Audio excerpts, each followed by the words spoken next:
Versi besar versi ini review ini kita akan bahas semua hal tentang Joy Boy yang ada di serial One Piece.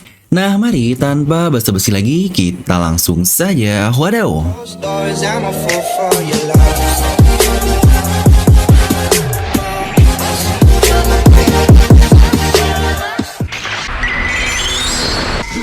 Joy Boy, satu nama sakral yang ada di dunia One Piece. Yang entah Joy Boy adalah seseorang atau dia hanyalah sebuah gelar yang diberikan kepada seseorang lain ketika mencapai sesuatu tertentu. Dimana untuk sebutan Joy Boy ini atau nama Joy Boy pertama kali kita dapatkan di chapter 628, hal yang sejujurnya sangat random sekali terkait satu nama baru yang Robin sebutkan di sana. Tetapi seiring berjalannya cerita, kemungkinan Joy Boy ini akan menjadi satu entitas yang sangat-sangat penting di serial One Piece setelah karakter utama kita yaitu Luffy.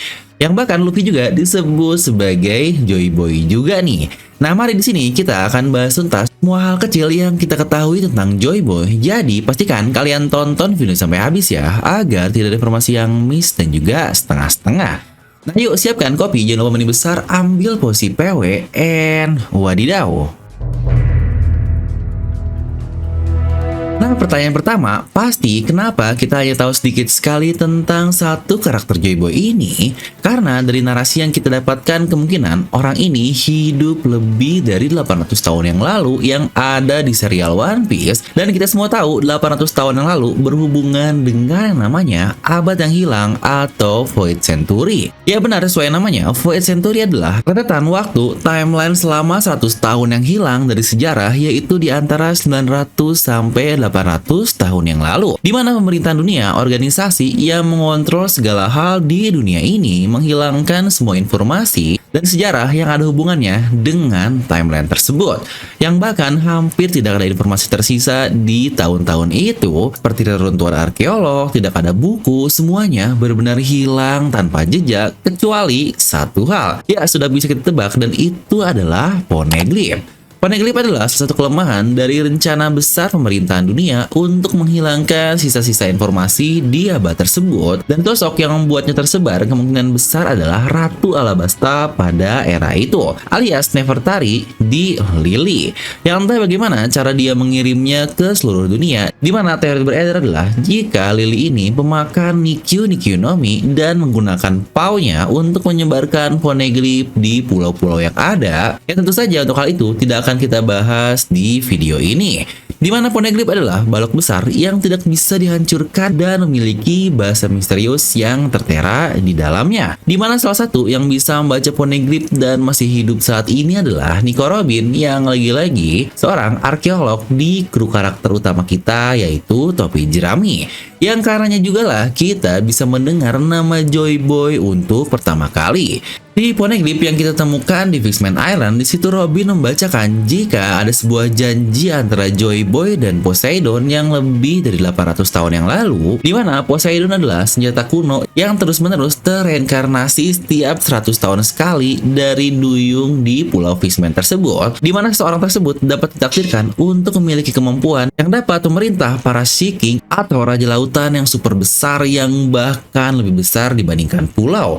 Yang saat ini kemampuan tersebut atau Poseidon ini, sang ancient weapon, diberkahi kepada Ratu Fishman Island yaitu Putri Shirahoshi, di mana perjanjian di antara Joy Boy dan Poseidon 800 tahun yang lalu pasti ada hubungannya dengan menggunakan Sea King untuk membawa kapal raksasa yang bernama Noah dari dasar lautan. Ini kemungkinan untuk membuat para fishman dapat hidup di permukaan seperti ras-ras lain yang ada di serial One Piece ini, yang tapi entah karena alasan apa, Joy Boy tidak dapat memenuhi janjinya tersebut. Makanya isi Poneglyph-nya yang dibaca Robin bukanlah hanya rekam sejarah yang ada saja, tetapi berisi permintaan maaf Joy Boy kepada Fishman Island. Nah, serta terkait Joy Boy ini juga, di kurang lebih timeline yang serupa, kita mengetahui jika Joy Boy adalah seorang partner dari Zunisa, gajah super raksasa yang saya bilang super karena dia benar-benar memiliki tinggi yang sangat-sangat masif sekali. Di mana sejauh ini Zunisa terkonfirmasi memiliki tinggi 35.000 meter, yang berarti 3,5 kali lebih tinggi dibandingkan Pulau Langit yang ada 10.000 meter dari permukaan laut. Yang bahkan saking tingginya Zunisa, bahkan terdapat pulau dan bisa ditinggali di puncaknya, yaitu suku Ming ras manusia binatang yang membangun kerajaan bersejarahnya di puncak binatang ini. Yang hal gilanya adalah Zunisa salah satu dari beberapa karakter yang dikatakan sudah ada sejak 8th century 800 tahun yang lalu, selain Lily yang kita sebut sebelumnya. Di mana Zunisa juga dia bisa berkomunikasi dengan seseorang yang sejauh ini pun hanyalah Luffy, Oden, Roger yang bisa mendengarnya. Dan untuk Momonosuke tidak hanya mendengarnya, tetapi dia juga bisa berkomunikasi dengan Zunisa ini. Ya sebenarnya bukan berkomunikasi secara normal, tetapi melalui suatu kemampuan misterius yang bernama Voice of All Things. Kemampuan aneh ini pula lah yang buat Roger seakan-akan bisa membaca isi poneglyph. Di mana hal menariknya adalah selama 800 tahun lebih, Zunisa bukan berjalan secara bebas, melainkan karena dia melakukan perbuatan kriminal yang kita masih belum tahu itu apa, dia dihukum untuk terus berjalan selama 800 tahun lamanya.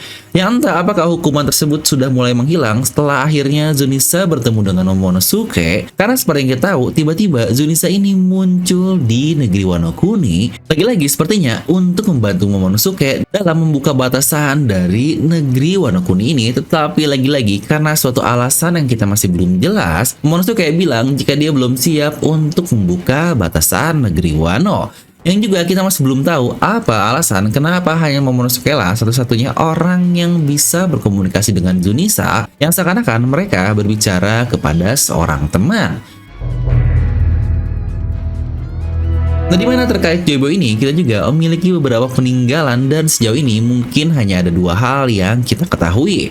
Pertama, Joy Boy adalah seseorang yang meninggalkan harta karun luar biasa atau The Great Treasure yang bernama One Piece ini sesuai judul serial yang kita baca. Karena awal serial ini pula memang dimulai ketika Roger yang berkata bahwa dia meninggalkan harta karun di pulau tersebut. Yang lagi-lagi sebenarnya dari kata-kata terakhir Roger, kita tidaklah mendapatkan sesuatu secara konkret atau jelas, tetapi rakyat atau beritalah yang pada saat itu menyebutkan jika harta dari Roger ada di pulau terakhir Lovetail, dan kita juga tahu dari flashback Oden dan Roger bahwa harta karun itu disebut oleh orang-orang sebagai One Piece, yang lagi-lagi sejujurnya saya pun cukup curiga semua sebutan seperti Raja Bajak Laut lah, One Piece hanyalah asumsi dari masyarakat saja. Makanya kan saya bilang jika semua hal tadi sangatlah complicated sekali, toh bukankah gelar Raja Bajak Laut didapatkan hanya ketika Roger berhasil sampai pulau terakhir, dan kemungkinan karena terdapat suatu harta yang sangat luar biasa makanya disebut itu adalah One Piece. Yang lagi-lagi semua sebutan ini hanyalah sebutan yang dilakukan oleh media saja dan bukan sebutan secara mutlak ya. Dan di pulau itu juga Roger mempelajari kebenaran dari sejarah kuno yang dihilangkan alias 4th century tadi, dan bahkan Roger juga berharap dia bisa hidup di era yang sama dengan Joy Boy. Nah, yang menariknya adalah peninggalan dari Joy Boy tersebut yang bahkan buat Roger dan semua krunya dapat tertawa lepas hingga akhirnya dia menamai pulau tersebut yaitu Lovetail. Yang lagi-lagi nama Lovetail ini bukanlah nama mutlak yang diberikan kepada pulau itu oleh Joy Boy atau oleh seseorang di masa lalu, melainkan hanyalah terdapat kisah tawa di pulau tersebut makanya dinamai Lovetail.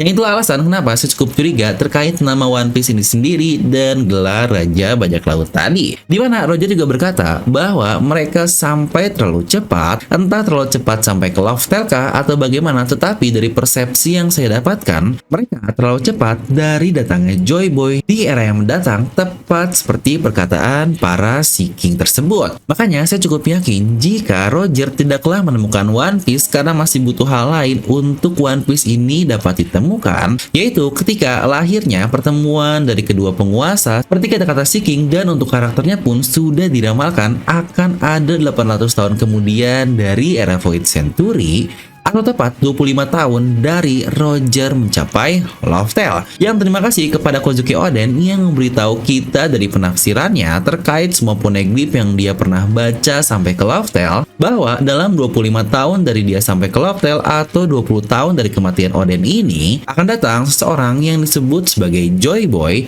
dan tugas Wano Kuni adalah untuk menyiapkan semua kedatangan hal itu. Kita juga tahu 800 tahun yang lalu klan Kozuki juga lah yang menulis poneglyph dan membuat batu tersebut yang akhirnya tersebar luas di seluruh dunia akibat Nefertari Lily. Nah, lalu hal kedua yang kita ketahui dari peninggalan lamanya adalah tentu saja tidak lain dan tidak bukan karakter utama kita, yaitu Monkey D. Luffy, yang dikatakan sebagai seorang pahlawan legendaris Joy Boy ketika dia mengalahkan Kaido. Ya benar, dalam pertarungannya melawan salah seorang Yonkou Kaido, Luffy dia berhasil membangkitkan kemampuan barunya yang disebut sebagai Gear 5, tetapi sebenarnya itu adalah awakening dari buah iblisnya yang ternyata bukanlah Gomu-Gomu no Mi, melainkan Mythical Zoan Hito Hitonomi model Nika. Yang dikatakan bahwa buah iblis tersebut memiliki kemampuan yang paling gila di dunia ini, yang sejujurnya kita tidak tahu menausi terkait satu entitas bernama Nika, entah dia ini makhluk apa dan kenapa dia adalah sebuah mitos dan berbagai hal lainnya selain hanya narasi-narasi yang kita dapatkan dari dunia One Piece saja. Tetapi satu hal yang ada hubungan dengan Joy Boy adalah dari kata-kata Zunisa, bahwa dia mendengar genderang kebebasan dari Nika tersebut yang sama dengan Joy Boy nakamanya di masa lalu, dan bahkan berkata jika Joy Boy telah kembali. Walau Zunisa tahu itu bukanlah Joy Boy yang sama, tetapi dia merasakan nostalgia dari Nika tersebut. Tetapi tahukah satu ironi terkait perubahan Luffy ini? Ya tentu saja itu adalah buah tersebut dibangkitkan saat melawan Kaido, dimana Kaido sendiri entah dia sedang mencari Joy Boy kah atau dia sendiri yang berusaha menjadi Joy Boy, terdapat sebuah petunjuk jika alasan dia memilih Wano Kuni karena berhubungan dengan ramalan Joy Boy itu, dimana hal ini tentu saja berhubungan dengan tangan kanannya, yaitu King Ras Lunarian, yang lagi-lagi akan ada hubungan dengan negeri dewa dan Joy Boy juga. King berkata jika dia mencari Joy Boy dan percaya Kaido lah orangnya karena dia katanya akan mengubah dunia ini. Tetapi seiring berjalannya waktu, sepertinya Kaido sadar bahwa dia bukanlah seorang Joy Boy, makanya lebih dari 25 tahun dia berdiam diri di Wano Kuni untuk menunggu seseorang yang dapat mengalahkannya, dan tepat pada saat itu dia tahu seseorang itulah Joy Boy yang dicari oleh tangan kanannya, yaitu King, seseorang yang akan mengubah dunia ini. Kenapa saya bilang kalau Kaido mencari Joy Boy dan tidak berusaha menjadi Joy Boy? Karena ingat perkataannya saat menghajar Luffy jatuh dari Onigashima, di situ dia berkata, ternyata kau tidak bisa menjadi Joy Boy. Yang berarti nama Joy Boy ini lebih ke didapatkan bukan menjadi, dan karena dia merasa Luffy sudah kalah makanya dia bilang Luffy tidak bisa untuk mendapatkan nama Joy Boy tersebut. Tetapi Kaido sendiri tidak berusaha menjadi salah satunya karena dia tahu jika dia bukanlah seorang Joy Boy yang dicari oleh tangan kanannya itu. Dimana sejujurnya pendapat saya pribadi, peran dari Kaido dan King ini pasti akan jauh lebih penting untuk perang terakhir nanti, dan itu pun jika Kaido belum benar-benar mati ya. Nah, dimana jika beberapa teori terkait Joy Boy ini sejujurnya ada sangat banyak sekali karena dia adalah seorang yang sangat misterius seperti yang sudah kita bahas juga di video ini, yang jika terkait banyaknya hubungan antara Joy Boy dan Luffy yang sudah ada foreshadow kan, bahkan dari chapter 1 sekalipun itu juga sudah pernah kita bahas di satu video lengkap di channel ini, mulai dari siluet Luffy yang mirip Nika di Sky Piala, lalu datangnya sang Fajar atau Dawn, dimana Fajar akan ada saat matahari muncul, dan Luffy selalu Nika yang disebut sebagai Sun God atau matahari juga akan menjadi inti terkait Fajar di dunia One Piece dan sebagainya. Kalian bisa tonton video ini untuk selengkapnya terkait semua foreshadow Oda terkait Nika, Joy Boy yang diberikan kepada buah iblis Luffy yang awalnya Gomu-Gomu ternyata adalah buah iblis Zoan. Nah, mungkin terdapat beberapa foreshadow dan teori lain yang bisa kita cocok logikan. Di antaranya adalah apakah Joy Boy dahulunya menggunakan topi jerami juga, mengingat ada topi jerami raksasa yang disimpan oleh Imu di dalam Hari Joyce?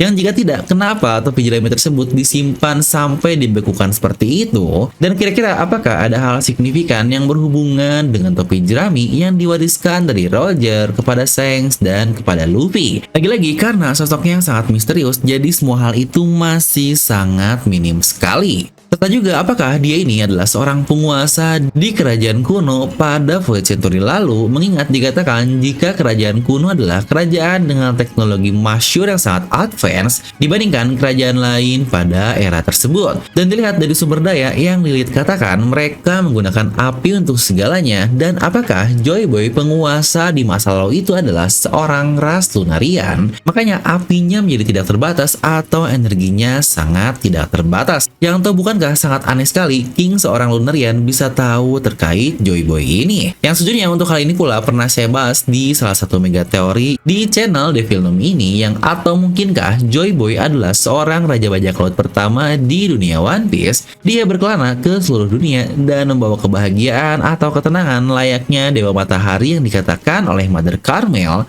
yang bilang kalau Dewa Matahari lah yang mendatangkan ketenangan kepada dunia. Nah, karena Joy Boy dengan kemampuan Nikanya yang bertualang ke seluruh dunia, makanya Nika pun akhirnya disebut sebagai Sun God. Dia selalu membawa kebahagiaan dan tawa kepada semua orang yang ada di sekitarnya. Ya ibarat kartun lah yang membawa kebahagiaan kepada dunia kita. Tetapi karena hal-hal yang di luar supremasi hukum tersebut, akhirnya pemerintahan dunia pada eranya di Void Century tidak menyukai Joy Boy atau Nika, dan akhirnya berusaha menghilangkan satu sosok atau entitas tersebut. Yang apakah juga Joy Boy dulunya sama persis seperti Luffy. Dia pecinta petualangan dan berusaha menyatukan berbagai ras yang ada tanpa pandang bulu, yang juga seperti Luffy yang saat ini dia tidak pernah membeda-bedakan siapapun. Dan ingat lagi tadi terdapat satu topi jerami raksasa, yang apakah karena Joy Boy di masa lalu seorang ras raksasa, entah ras raksasa kuno seperti Owaska atau ras raksasa Elbap seperti Jaguar di Saulo. Yang sejujurnya masih banyak sekali gap informasi terkait satu karakter ini, makanya teori-teori tentangnya masih sangat-sangat menarik sekali karena masih belum terjawab. Bahkan ada juga teori populer yang berkata jika Joy Boy direferensikan dari Raja Joyoboyo atau Jayabaya di negeri kita ini, terutama dari namanya yang mirip, dan bahkan mereka pula memiliki ramalan-ramalan yang lagi-lagi terjadi. Dan sejujurnya bahasan ini pula pernah saya bahas di satu mega teori di channel Devilnomi. Ya kalau kalian cari teori-teori super liar juga dengan output yang sebenarnya masih berjalan karena kita belum mendapatkan fakta jelasnya di serial One Piece, kalian bisa tonton playlist di Mega Teori ya di channel Devilnomi ini. Nah, jadi itulah semua hal yang kita ketahui tentang Joy Boy di serial One Piece, yang setidaknya ceritanya sampai video ini dibuat lah. Tetapi ngomong-ngomong tentang Joy Boy atau Nika, kalian sudah pernah dengar belum berita terkait Gear 5 Luffy yang diadaptasi di anime katanya akan menjadi satu episode anime terbaik yang pernah ada. Ingat, episode anime terbaik loh, yang berarti bakal ngalahin anime-anime lain. Yang bahkan pernyataan ini langsung dikatakan oleh staff dari pihak Toei, dan jadwal rilisnya katanya di tanggal 23 dan 30 Juli nanti. Nah, karena Luffy untuk Gear 5-nya sudah mau keluar di anime, tetapi masa sih kalian masih belum punya untuk kaos dari Gear 5 ini? Nah, tentu saja kami dari DNA Merchandise ada loh desain khususnya di mana terdapat model Gear 5 langsung seperti ini. Atau jika kalian yang apa-apa harus oversize biar hits banget kayak opa-opa Korea yang desainnya pun gak kelihatan wibu-wibu banget, dengan perkembangan dari bakal Shinchou kita yaitu Luffy sejak bocah sampai di Gear 5 ini ternyata ada juga, yang bahkan warnanya pun tersedia ada 3 warna untuk putih, hitam, dan juga warna coklat kaki, di mana pemesanan bisa menggunakan Shopee, Tokopedia, WA, atau TikTok Shop yang linknya akan saya simpan di deskripsi video. Yuk tingkatkan status wibu kalian, terutama buat kamu yang wibu tapi malu terlihat wibu. DNM, level up your wibuness. Terkait semua hal yang kita ketahui tentang Joy Boy, kalian bisa langsung tuliskan pendapat kalian di kolom komentar di bawah. Dan seperti biasa, semoga kalian terhibur dengan video ini. Like aja kalau kalian suka, dislike aja kalau suka. Jangan lupa untuk subscribe dan juga share ke teman kalian. Gue Devilnom pamit, and I'll see you guys next time.